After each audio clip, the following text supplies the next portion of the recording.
El mensaje del crimen organizado fue directo para el secretario de Seguridad Federal, Omar García Harfuch, quien fue atacado tras la muerte del Mencho.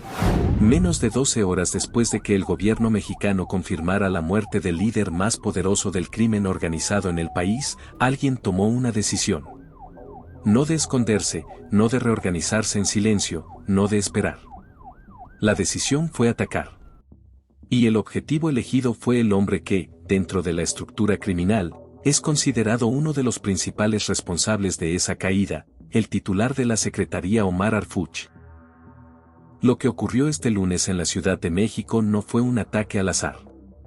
Fue una respuesta calculada, ejecutada con precisión, enviada en el menor tiempo posible para que el mensaje no dejara lugar a interpretación. No te muevas, aquí te contamos todo lo ocurrido, esto es Territorio Fragmentado. Este lunes, 23 de febrero, alrededor de la 1:30 de la tarde, el secretario fue blanco de una emboscada directa en una de las avenidas más concurridas de la capital. Lo que ocurrió esa tarde no admite eufemismos ni medias tintas, el crimen organizado atacó al corazón del aparato de seguridad del Estado mexicano, en su propia capital, en plena luz del día. El secretario Omar Harfuch se desplazaba en una unidad blindada de nivel 7, el más alto disponible en protección vehicular, acompañado por un convoy de 6 militares. 3 unidades encabezaban la marcha y otras 3 cerraban el perímetro desde la retaguardia.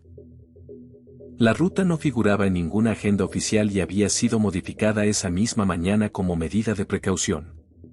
A pesar de ello, al incorporarse a una de las vías principales, 2 vehículos sin placas interrumpieron el avance del convoy de forma simultánea y coordinada. De esas unidades descendieron varios hombres armados que abrieron fuego directamente contra el blindado. Todo ocurrió en cuestión de segundos. Las ráfagas de armas largas resonaron en las fachadas de los edificios circundantes. Conductores atrapados en el tráfico abandonaron sus vehículos para buscar cubrirse donde pudieran. El intercambio de disparos se intensificó mientras la zona se convertía en escenario de un enfrentamiento que nadie en esa avenida esperaba protagonizar. Lo que describe esta escena no es solo un ataque. Es la demostración de que ningún espacio de la ciudad es neutral cuando el crimen organizado decide que no lo sea. Los 3 militares que encabezaban el convoy descendieron de inmediato para responder a la agresión. Uno recibió un impacto en el hombro durante los primeros instantes. Otro fue alcanzado en el abdomen. Un tercero resultó lesionado por fragmentos de proyectil. Los 3 continuaron en posición. Establecieron una línea defensiva sobre el costado izquierdo del blindado, impidiendo que los atacantes pudieran aproximarse al secretario. Su reacción fue inmediata y determinante. Sin esa intervención, el desenlace pudo haber sido considerablemente distinto. Este tipo de respuesta es el resultado de protocolos que el ejército ha venido reforzando en los últimos meses ante el escalamiento de amenazas directas contra funcionarios federales. Que esos protocolos existieran y funcionaran habla bien de la preparación militar. Pero que fueran necesarios en estas circunstancias habla muy mal del nivel de exposición al que opera hoy la clase política en materia de seguridad. Desde la retaguardia, los 3 elementos restantes flanquearon a los agresores y cerraron el perímetro. El enfrentamiento se prolongó durante varios minutos. Las autoridades calculan que se realizaron decenas de detonaciones antes de que llegaran los refuerzos federales y unidades adicionales del ejército. El tiempo de respuesta desde el primer reporte fue de aproximadamente 8 minutos, lo que en un enfrentamiento de estas características representa una diferencia crítica. Una vez que llegó el apoyo, la agresión fue contenida. 2 de los atacantes murieron en el lugar.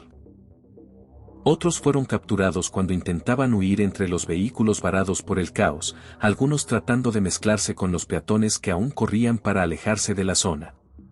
El secretario salió ileso. El blindaje resistió todos los impactos. Entre los detenidos se encuentra un hombre que activó de inmediato las alertas en los niveles más altos de inteligencia federal. Fuentes especializadas lo identifican como uno de los operadores de mayor confianza dentro de la estructura del cártel Jalisco Nueva Generación, un perfil con alto rango de responsabilidad en la cadena de mando de la organización y cuyo rastro las autoridades venían siguiendo desde hace meses. En circunstancias distintas, su captura habría sido considerada un golpe significativo por sí sola. Su detención abre una ventana de oportunidad real para la inteligencia federal, aunque los precedentes en este tipo de casos invitan a la cautela. No es la primera vez que la captura de un operador clave termina diluyéndose entre procesos lentos, presiones externas y filtraciones que comprometen el valor de la información obtenida. Si esta vez es diferente, tendrá que demostrarse con resultados concretos, no con declaraciones. Porque este atentado no ocurre en el vacío. Horas antes, fuerzas federales confirmaron que el Mencho había muerto durante un operativo conjunto encabezado por el ejército, con apoyo técnico y de inteligencia internacional. El despliegue incluyó vigilancia aérea, intercepción de comunicaciones y rastreo satelital que permitió ubicar al líder criminal en una zona rural donde finalmente fue confrontado. El operativo involucró la coordinación de al menos 3 dependencias federales, además de elementos de apoyo externo cuya identidad no ha sido confirmada de manera oficial. La versión del gobierno sostiene que el objetivo inicial era su captura, sin embargo, el enfrentamiento terminó con su abatimiento. Es una distinción que el gobierno presenta como relevante, aunque los hechos que siguieron en las horas posteriores sugieren que, para quien tomó la decisión de responder, esa distinción no cambió absolutamente nada. Dentro de la organización, la percepción es distinta. Para el cártel, no hubo intención real de detenerlo. Bajo esa narrativa interna, el secretario es visto como uno de los principales responsables de la caída del líder. Y en la lógica del crimen organizado, la distinción entre abatido en enfrentamiento y ejecutado no tiene relevancia operativa. Lo que importa es la respuesta. Y la respuesta llegó en menos de 12 horas. Eso, independientemente de cualquier otra consideración, es una capacidad de reacción que el Estado mexicano no puede darse el lujo de subestimar.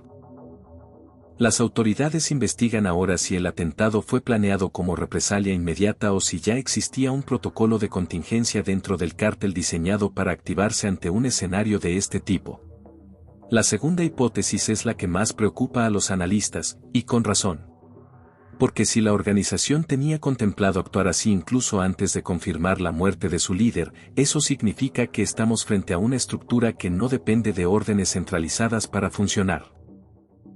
Una estructura que sobrevive a sus propias cabezas. Eso no es una pandilla. Eso es una institución paralela con sus propias reglas, su propia doctrina y su propia capacidad de guerra.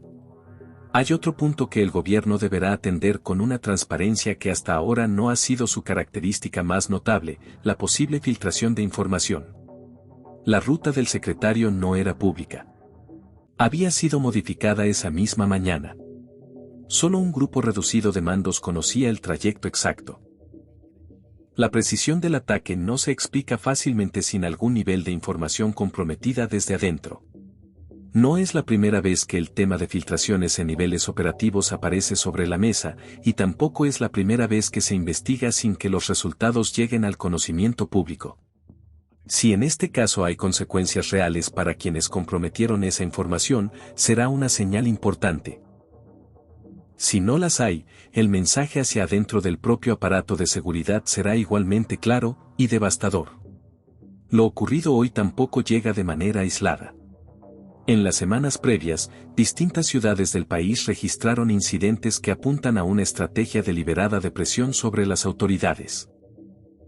Bloqueos en carreteras federales, ataques a instalaciones de seguridad pública, amenazas directas contra funcionarios locales y al menos 2 atentados contra elementos de la Guardia Nacional en estados con presencia activa del cártel.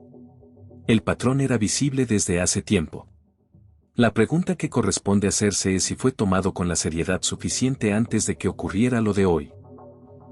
Pasar de atacar mandos medios en zonas periféricas a intentar eliminar al titular de Seguridad Nacional en el corazón de la capital no es una improvisación. Es una escalada que se construye paso a paso, y los pasos anteriores estaban ahí para quien quisiera verlos. Los 3 militares heridos fueron trasladados de urgencia a un hospital privado de alta especialidad en la capital. Su estado es reportado como grave. Al menos uno fue sometido a cirugía de emergencia al momento de esta publicación. Son ellos quienes pagaron hoy con su integridad el costo de una confrontación que lleva años acumulando tensión sin resolución definitiva. Tras el ataque, el gobierno activó protocolos de máxima alerta. Se reforzó la presencia militar en instalaciones federales, se intensificaron los patrullajes en zonas identificadas como bastiones del cártel y se convocó de urgencia una reunión del Gabinete de Seguridad. La pregunta que queda pendiente, y que los próximos días tendrán que responder, es si esa reunión derivará en una estrategia real o en una serie de declaraciones que permitan que el ciclo de violencia continúe a su propio ritmo, como ha ocurrido demasiadas veces antes. Analistas en materia de seguridad señalan que un ataque de esta magnitud busca demostrar que la organización tiene capacidad operativa incluso después de perder a su líder histórico. Que trasciende a cualquier figura individual. Que quien crea que la muerte de El Mencho desarticuló al cártel está calculando mal. Es un mensaje dirigido hacia afuera, hacia el gobierno y la sociedad, pero también hacia adentro, a las facciones internas que observan si la estructura resiste, a los mandos medios que necesitan certeza, a las organizaciones rivales que ya calculan si este es el momento de moverse sobre plazas en disputa. En el crimen organizado, el poder no se declara. Se demuestra. Y hoy, en una avenida de la capital, lo demostraron. Los interrogatorios a los detenidos continúan. Las autoridades esperan que el operador capturado proporcione información clave sobre quién ordenó la emboscada y cuál sería el siguiente movimiento de la organización. La tensión permanece alta. Lo que ocurra en las próximas horas definirá el tipo de respuesta que el Estado está dispuesto a dar. Y esa respuesta, sea cual sea, tendrá consecuencias que van mucho más allá de esta tarde.